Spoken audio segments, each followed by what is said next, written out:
Breaking news Bharat Pak మధ్య ఉద్రిక్తతలు కొనసాగుతున్నాయి. ఇప్పటి వరకు ఈ దాడులతో తమకేం సంబంధం లేదంటూ బకాయిస్తూ వస్తున్న పాకిస్తాన్కు దిమ్మ తిరిగే షాక్ ఇచ్చింది నేషనల్ ఇన్వెస్టిగేషన్ ఏజెన్సీ. పహల్గామ్ దాడుల్లో ఐఎస్ఐ, లష్కర్-ఏ-తోయిబా ఇన్వాల్వ్మెంట్ ఉన్నట్లు గుర్తించారు. పాక్ ఐఎస్ఐ డైరెక్షన్లో లష్కర్-ఏ-తోయిబా దాడులకు స్కెచ్ వేసినట్లు గుర్తించారు. ఎన్ఐఏ ప్రైమరీ రిపోర్టులో ఈ విషయాలన్నీ బయటికి వచ్చాయి.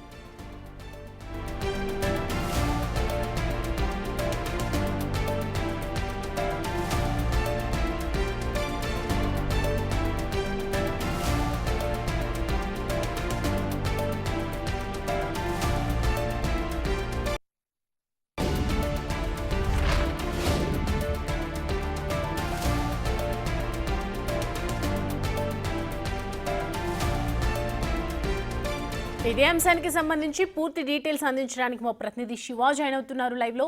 శివ, ఎన్ఐఏ ఇన్వెస్టిగేషన్ లో ఏ విషయాలు బయటికి వస్తూ ఉన్నాయి, ఎవరెవరి హస్తం ఉన్నదని తెలుస్తోంది? రైట్ సౌమ్య, ప్రధానంగా భారత్ పాక్ మధ్య ఉద్రిక్త పరిస్థితులు కొనసాగుతున్నాయి. ఎన్ఐఏ ఏదైతే పెహల్గామ్లో జరిగిన ఉగ్రదాడికి సంబంధించి ఎన్ఐఏ దర్యాప్తును ముమ్మరం చేసింది. దానిలో భాగంగానే ఎన్ఐఏ డీజీ కూడా ఇటు పెహల్గామ్ కాల్పుల ఘటన జరిగిన బైసరన్ వ్యాలీని సందర్శించారు. ఇటు ఎన్ఐఏ అధికారులు ఎప్పటికప్పుడు బైసరన్ వ్యాలీలో అక్కడ సిచ్యువేషన్ పర్యవేక్షించేందుకు, పరిశీలించేందుకు ఎప్పటికప్పుడు బైసరన్ వ్యాలీ వెళ్తున్నారు. కింద పెహల్గామ్ నుంచి బైసరన్ వ్యాలీ పైకి వెళ్ళాలంటే దాదాపు 6 కిలోమీటర్లు ఉంటుంది. డైలీ ఉదయం సమయంలో వెళ్తున్నారు. అక్కడ చుట్టుపక్కల ప్రజెంట్ సిచ్యువేషన్ ఎలా ఉందనేది కూడా ఎన్ఐఏతో పాటు ఆర్మీ కూడా వెళ్ళి సెర్చ్ ఆపరేషన్ నిర్వహిస్తోంది. అయితే ప్రజెంట్ సిచ్యువేషన్ భారత్ పాకిస్తాన్ సరిహద్దులో ఉద్రిక్త పరిస్థితులు నెలకొన్నాయి. అయితే ఈ ఉగ్రదాడి వెనుక ఐఎస్ఐఐ హస్తం ఉంది అనేది కూడా ప్రధానంగా తెలుస్తుంది. పాకిస్తాన్లోని ఎల్ఈటి ఉగ్రవాద సంస్థ అక్కడ పాకిస్తాన్ వేదికగా ఈ ఉగ్రదాడులకు ప్లాన్ చేసింది, వ్యూహరచన చేసింది అనేది కూడా ప్రధానంగా తెలుస్తుంది. దీని వెనుక కూడా ప్రధానంగా ఐసిస్ ఉంది. అందులోనూ ప్రధానంగా ఇప్పుడు ఆర్మీ చీఫ్గా ఉన్న ఆసిఫ్ మునీర్ కూడా గతంలో ఐఎస్ఐ చీఫ్గా ఉన్నారు. మరి ఇప్పుడు పాకిస్తాన్ ఆర్మీ చీఫ్గా కూడా ఆయన ఉన్నారు. ఈ నేపథ్యంలోనే ఇతని కనుసరణలోనే ఐఎస్ఐ చీఫ్ అలాగే పాక్ ఆర్మీ చీఫ్ ఇద్దరి కనుసరణలో ఈ ఉగ్రదాడి జరిగింది అనేది కూడా ప్రధానంగా ఎన్ఐఏ దగ్గర కొన్ని కీలక ఆధారాలు ఉన్నట్లుగా తెలుస్తుంది. ఇక ప్రపంచవ్యాప్తంగా కూడా పాకిస్తాన్ ఉగ్రదాడులకు పాల్పడుతుందనేది కూడా అందరికీ తెలిసిన పరిస్థితి అయితే కనిపిస్తోంది. అయితే దీనికి సంబంధించి భారత ప్రభుత్వం కీలక నిర్ణయాలు తీసుకుంటుంది. దానికి సంబంధించి ఢిల్లీ వేదికకు కూడా పలు కీలక పరిణామాలు చోటు చేసుకుంటున్నాయి. ఇక దాడుల్లో కీలక పాత్ర పోషించిన స్థానిక ఓజీడబ్ల్యూ ఏదైతే ఉగ్రవాద సంస్థ ఉందో దానికి సంబంధించి అది కీలక పాత్ర పోషించింది. మరోవైపు పిఓకేలో ఉగ్రవాద స్థావరాలు అయితే ఎక్కువ ఉన్నాయి. అక్కడ కూడా ఉగ్రవాద కార్యకలాపాలు ఎక్కువగా కొనసాగుతూ ఉన్నాయి. ఇక దీనికి సంబంధించి రక్షణ మంత్రి ఎప్పటికప్పుడు central defence staff director general Anil చౌహాన్తో నిరంతరం టచ్లో ఉన్నారు. ప్రజెంట్ ఏం జరుగుతుంది, బోర్డర్ సెక్యూరిటీ ఫోర్స్ సంబంధించి బోర్డర్లో ఏం జరుగుతుంది అనేది ఆయనతో మాట్లాడుతున్నారు. మరోవైపు రక్షణ శాఖ మంత్రి రాజ్నాథ్ సింగ్ ఇటు ఆర్మీ చీఫ్తో కూడా విక్రమ్ ద్వివేదితో కూడా మాట్లాడుతున్న పరిస్థితి కనిపిస్తుంది. ఇక త్రివిధ దళాధిపతులు ఎప్పటికప్పుడు భారత ప్రభుత్వంతో టచ్లో ఉన్నారు. ఎప్పుడు యుద్ధం చేయాలన్నా వారికి ఫ్రీ హ్యాండ్ ఇచ్చినట్టు కూడా భారత ప్రభుత్వం తెలియజేసింది. ఇక ఎన్ఐఏ ఇప్పటికే దాదాపు 2800 మంది అనుమానితులను ప్రశ్నించింది. పెహల్గామ్ దాడికి సంబంధించి ఇటు కాశ్మీర్ జైల్లో ఉన్న 2 నిందితులను కూడా విచారించారు.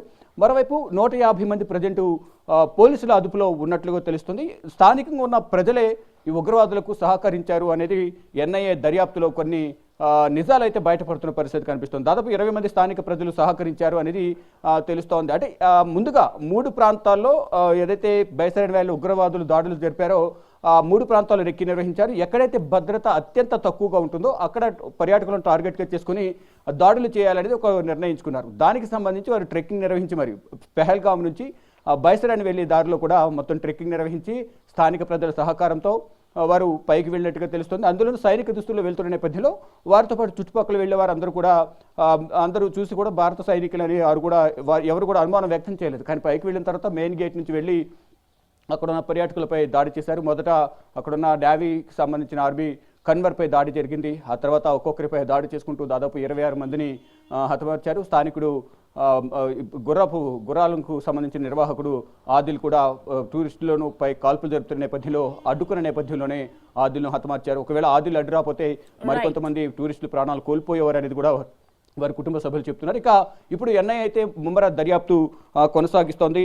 ఈ నెల ఇటు రష్యాకు వెళ్లాల్సిన రక్షణ శాఖ మంత్రి కూడా తన టూర్ను క్యాన్సిల్ చేస్తున్న పరిస్థితి కనిపిస్తుంది. విక్టరీ డే పెరేడ్లో పాల్గొనాల్సి ఉంది, కానీ దానికి కూడా వెళ్లకుండా ఆయన ప్రధానంగా ఈ పెహల్గాం దాడికి సంబంధించి పాకిస్తాన్ దుందుడుకు చర్యలు కానీ వారు వ్యవహరిస్తున్న తీరును నిశ్చితంగా పరిశీలిస్తున్నారు. ఢిల్లీ వేదికగా కూడా ఒక 3 days రానున్న 3 రోజులు కూడా ఇటు ప్రధాని నరేంద్ర మోడీ, కేంద్ర హోంమంత్రి, రక్షణ మంత్రి ముగ్గురు కూడా ఢిల్లీ హెడ్ క్వార్టర్స్లో నుండి ఇక్కడ ఏం జరుగుతుంది పెహల్గాంలో ఫర్దర్గా ఏం చర్యలు తీసుకోవాలి అనే దానిపై మాత్రం వారందరూ కూడా సమీక్షలు నిర్వహించనున్నారు. మరోవైపు త్రివిధ దళాలు ఇప్పటికే విన్యాసాలు ప్రారంభించాయి, మాక్ డ్రిల్ నిర్వహించాయి. ఎక్కడికక్కడ వారు మాక్ డ్రిల్ నిర్వహించి విన్యాసాలు చేస్తూ ఉన్నారు.